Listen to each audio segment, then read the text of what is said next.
Welcome to the video, friend. We're going to cover my top 9 takeaways from Funnel Hacking Live 2018. So we're going to get into it now. Like right now. First takeaway, boredom.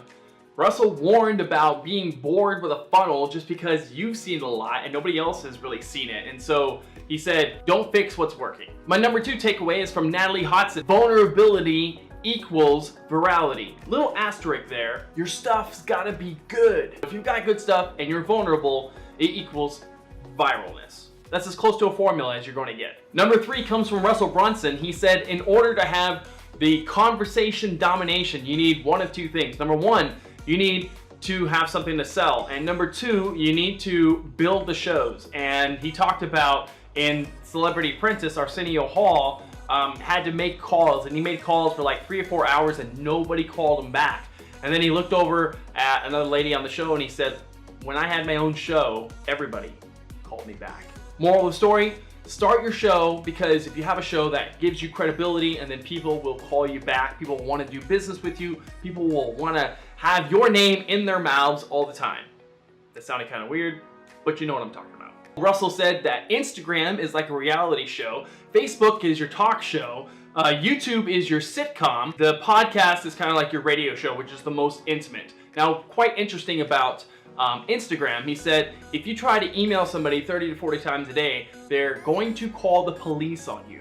However, if you upload 30 to 40 stories a day on Instagram, nobody bats an eye. On Facebook, your talk show, you do some interviews there. So the difference between YouTube and Facebook is Facebook's like a talk show. Do you go back and watch reruns of a talk show? Yeah.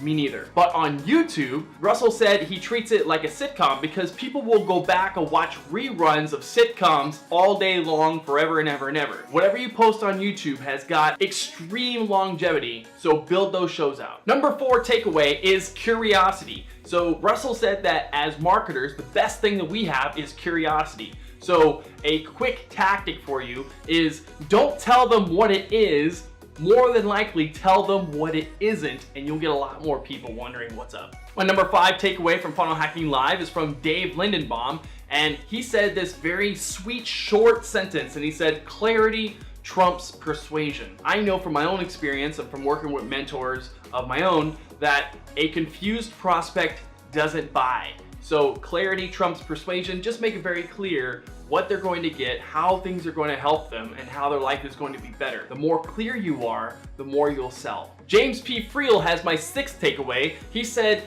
what did he say? Check my notes here. He said, simplicity reigns supreme. If it's not simple, then somebody's not going to use it. So whatever it is you have, make sure that it's simple. My 7th takeaway from Funnel Hacking Live is from Tony Robbins, the man himself. He said something very interesting to me. He asked a question. He said, what is the true source of energy? Where does energy come from? And of course, people shouted out food, people shouted out sleep. And he's like, okay, so have you ever eaten at Thanksgiving and afterwards you're like, oh my God, I'm never gonna eat again? Or have you ever ate something and then all of a sudden you felt like you wanted to just go to sleep? So he says, it's not food. And he said, sleep. Have you ever got 8 hours of sleep before, but yet still woke up groggy and tired? So it's not sleep. So I was sitting back and I was like, those are good points.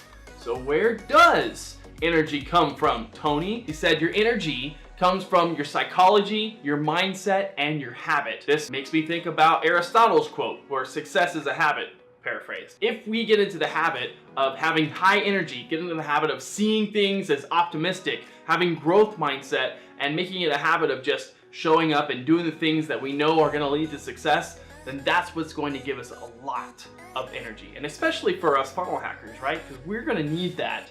For those of us who haven't made it into the 2 Comma Club yet, I'm looking at you, dear person. So if you're going to be in the Comma Club next year, I want to talk to you because, yeah, we're going to be peers. It works like that.